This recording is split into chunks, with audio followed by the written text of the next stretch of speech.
Bonjour à tous. Voici enfin une vraie commission d'enquête parlementaire en France. Et sur un sujet phénoménal, notre souveraineté énergétique. Et vous allez voir, elle est en cours. Je vais vous rapporter ce qui s'y passe. On en apprend des choses. Avec des acteurs que vous connaissez, des trahisons passées, qui sont avouées maintenant, déplorées, accusées, et trahisons actuelles, notamment par Elisabeth Borne. Je vais tout vous expliquer. Et on va voir, justement, qu'il y avait beaucoup de pistes pour s'en sortir. Eh oui, il y a beaucoup de choses à faire, mais c'est totalement faisable. Et vous allez voir que la question de l'Union européenne, elle est centrale dans cette affaire. Mais je vais vous parler de cette commission d'enquête. On aimerait qu'il y en ait des comme ça sur tant d'autres sujets. Je vais y revenir également en fin de vidéo. Vous verrez cela. Avant cela, n'hésitez pas à diffuser ces vidéos, à les partager, notamment en vous abonnant à cette chaîne YouTube. Il y a à peu près un tiers des gens qui regardent les vidéos qui ne sont pas abonnés. Merci beaucoup de regarder les vidéos, vraiment, vraiment, merci du fond du cœur. Mais peut-être que vous pouvez faire ce petit clic en dessous, c'est écrit s'abonner, vous cliquez dessus, c'est instantané, c'est gratuit, il suffit, voilà, et c'est fait.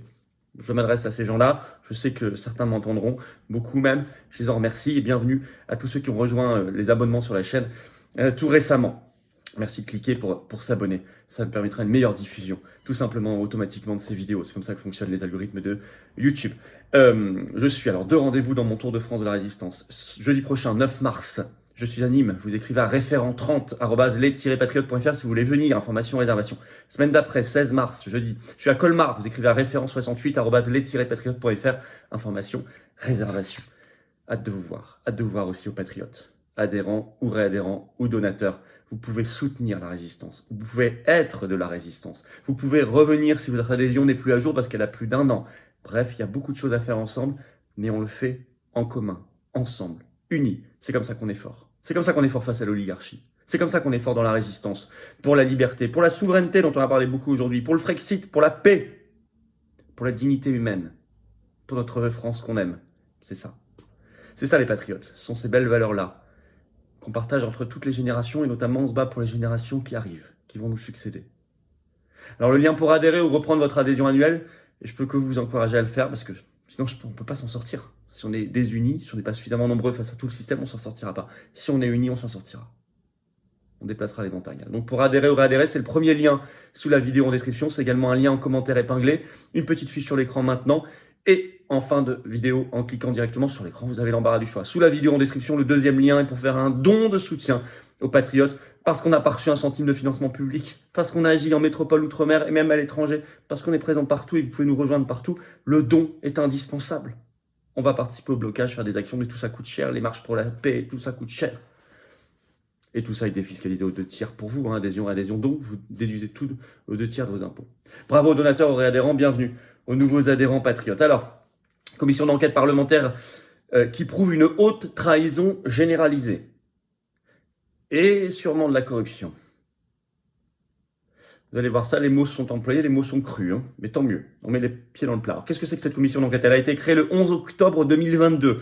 Son titre officiel, c'est à l'Assemblée nationale, visant à établir les raisons de la perte de souveraineté et d'indépendance énergétique de la France. C'est intéressant, très intéressant comme sujet. Sachez que ce 16 mars, peut-être qu'on en reparlera certainement, ils vont recevoir Nicolas Sarkozy et François Hollande, tous les deux auditionnés. Bon. Alors, ce que je vais vous dire ici, ce n'est pas un compte-rendu exhaustif, parce qu'il y a beaucoup d'auditions, mais je vais vous donner les traits les plus saillants pour comprendre d'abord l'intérêt de cette commission, que pour une fois on a quelque chose d'intéressant, et le niveau surtout de trahison passée et actuelle par les dirigeants français. Audition très intéressante, c'était ce 1er mars, tout récemment, d'Arnaud Montebourg, qui fut, vous le savez, avant Macron, au début du mandat Hollande, en charge de l'industrie. Bon. Et il a parlé beaucoup d'Alstom, mais pas que. Alors je vais citer Arnaud Montebourg ce 1er mars parce que ça défraie la chronique. Je le cite. « On a perdu en 15 ans Arcelor, leader mondial de l'acier. Pechiney, leader mondial de l'aluminium. Alstom, un des leaders mondiaux de l'énergie. Technip, un des leaders dans son domaine. Lafarge, le ciment donné aux Suisses. Alcatel, détruit, donné à Nokia, alors qu'on aurait pu racheter Nokia. Essilor. » Et Arnaud Montebourg ajoute toujours, je le cite, « Ne nous étonnons pas que nous perdions des PME parce que les PME travaillaient pour ces boîtes-là. » Et il ajoute, écoutez bien cela, il parle aux députés qui l'auditionnent. « Est-ce que vous connaissez le tarif de la trahison de la France ? C'est entre 10 et 15 millions d'euros. Monsieur Cron, c'est-à-dire le l'ancien PDG d'Alstom, il en a touché 13 millions. Monsieur Lafont, un autre PDG, 15. Monsieur Combes, 13. C'est le prix de la trahison de la France, ajoute Arnaud Montebourg. C'est pas cher, hein, dit-il. Et il ajoute, il n'y a pas que la question du gouvernement. Il y a aussi la question de ses dirigeants d'entreprise. Ensuite, Arnaud Montebourg, dans cette audition, est plus précisément interrogé sur l'affaire Alstom, ce scandale où Macron est très impliqué, de la revente d'Alstom Énergie à General Electric. Trahison totale des intérêts français. Il parle de Cron, qui était alors PDG de Alstom, qui lui a caché le fait que General Electric était en train de racheter. Il dit « un dirigeant déloyal avec son gouvernement ». Il y avait à l'époque, je cite, des manœuvres souterraines d'une puissance étrangère surpuissante, d'un empire même. Il parle des États-Unis. Il parle, je cite, de déloyauté, mensonge, cupidité, privilégiant son sort personnel à la France, chantage sur le gouvernement.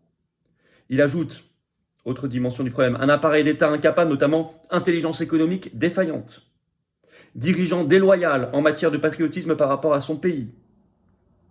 Il dit, il y a eu un cadre d'Alstom, M. Perucci, vous connaissez sûrement cette affaire, qui a passé plusieurs années en prison aux États-Unis, victime d'un chantage, arrêté à l'aéroport JFK à New York. Il ajoute, je l'ai appris par la presse américaine.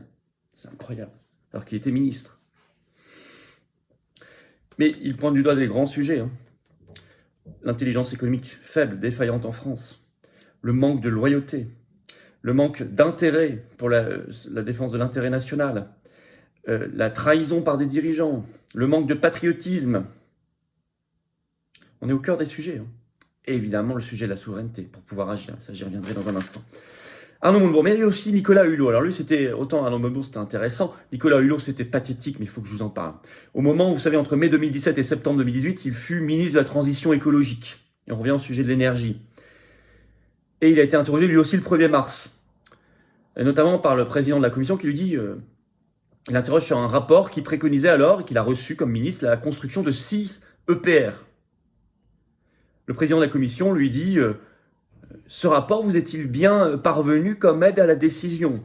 Il dit d'ailleurs que ce rapport a été immédiatement classé secret défense. Nicolas Hulot commence par répondre ça. C'est filmé, la scène est pathétique. Il répond ce rapport ne m'est pas parvenu en l'état. Et à côté, on voit une femme qui était à l'époque sa directrice de cabinet. Et qui fait à sa place, si. Alors Nicolas Hulot reprend, gêné, je ne voudrais pas me tromper. Et c'est la femme, sa directrice de cabinet, qui reprend, en fait, on n'attendait pas un rapport sur il faut construire X ou Y centrale. Toute la scène est pathétique et incroyable. Le ministre qui ne sait plus s'il a reçu un rapport, sa directrice de cabinet qui lui dit si. Mais elle dit, mais de toute façon, c'est pas ce rapport-là qu'on voulait lire. Voilà par qui nous sommes dirigés. Oh, mais c'est pas fini. Je vais vous rappeler que cette commission, donc elle a commencé en octobre, il y a eu des auditions très intéressantes en décembre. 3 anciens PDG d'EDF qui l'ont été entre 2004 et 2022, qui disent tous la même chose. Pierre Gadonex, auditionné le 8 décembre par cette commission, qui était PDG d'EDF entre 2004 et 2009. Puis Henri Proglio, qui a été auditionné le 13 décembre, PDG d'EDF entre 2009 et 2014. Puis Jean-Bernard Lévy, qui a été auditionné le 14 décembre, PDG d'EDF entre 2014 et 2022. Article de LCP du 15 décembre, toujours en ligne, 2022, donc qui résume tout cela. Le titre, un poison, une monstruosité absurde, le réquisitoire de 3 anciens PDG d'EDF contre l'AREN. L'AREN, c'est le tarif par lequel EDF doit revendre à bas prix son électricité à des concurrents qui ne produisent rien, des parasites, des intermédiaires, qui le revendent 4 fois plus cher. L'AREN a été mise en place dans le cadre, bien sûr, du marché européen de l'électricité. C'est lié aux directives européennes. Gadonex dit, dans son audition, donc le 8 décembre, je cite, un mécanisme monstrueux et absurde.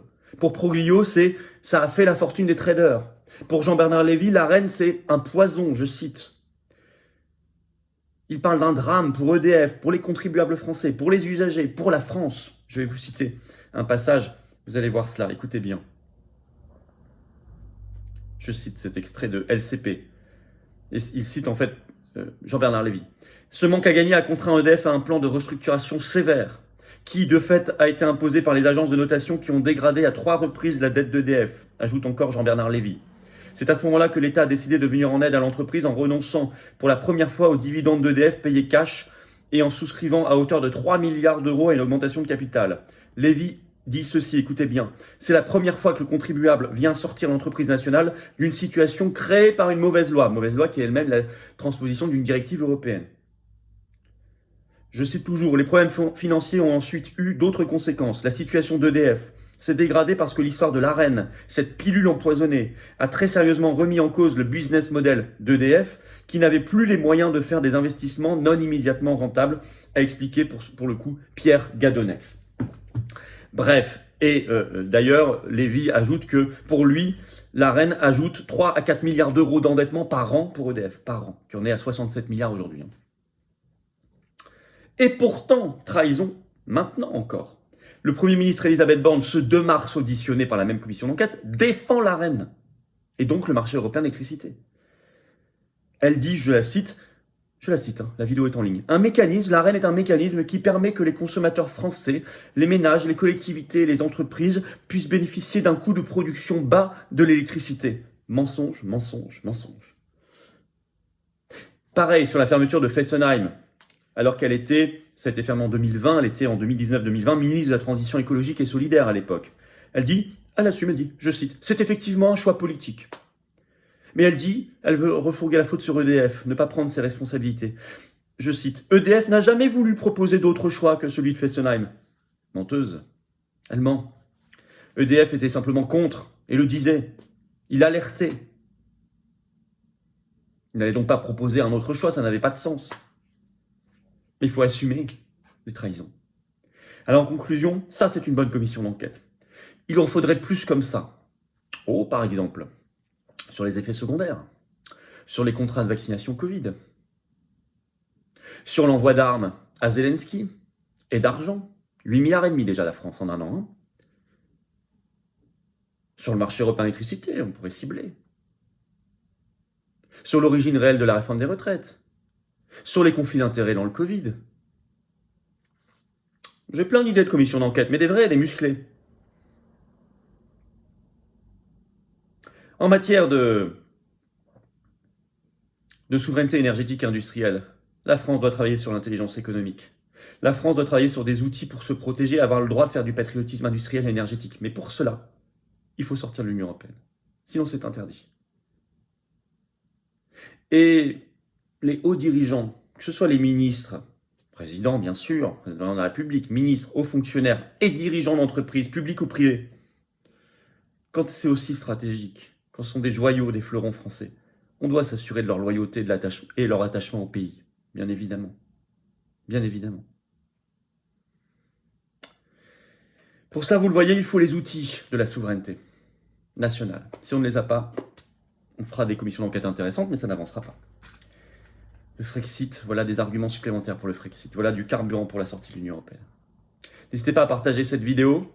N'hésitez pas à vous abonner à la chaîne. Je le dis, 1/3 des gens qui regardent les vidéos en moyenne ne sont pas abonnés encore à cette chaîne YouTube. Or, c'est juste un clic en dessous et c'est gratuit, c'est instantané. Grand merci à ceux qui vont le faire, qui comprennent l'intérêt de le faire. Ça permet une meilleure diffusion des vidéos.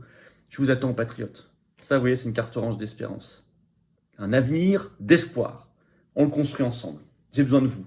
Apportez votre intelligence, votre expertise, votre expérience, votre envie, vos convictions, votre amour de l'humanité et de la France et de belles valeurs. C'est ça les patriotes. Je vous attends.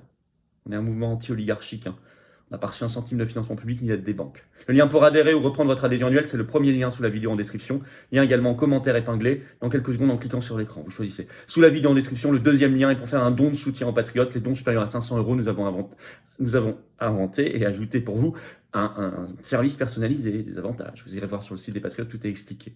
Tout ça est défiscalisé aux 2/3 de vos impôts. Les dons, les adhésions, les réadhésions. Les dons sont nécessaires. On n'a pas reçu. On n'a rien reçu.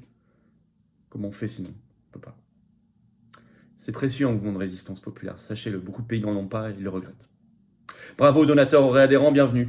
Aux nouveaux adhérents patriotes, vive la France.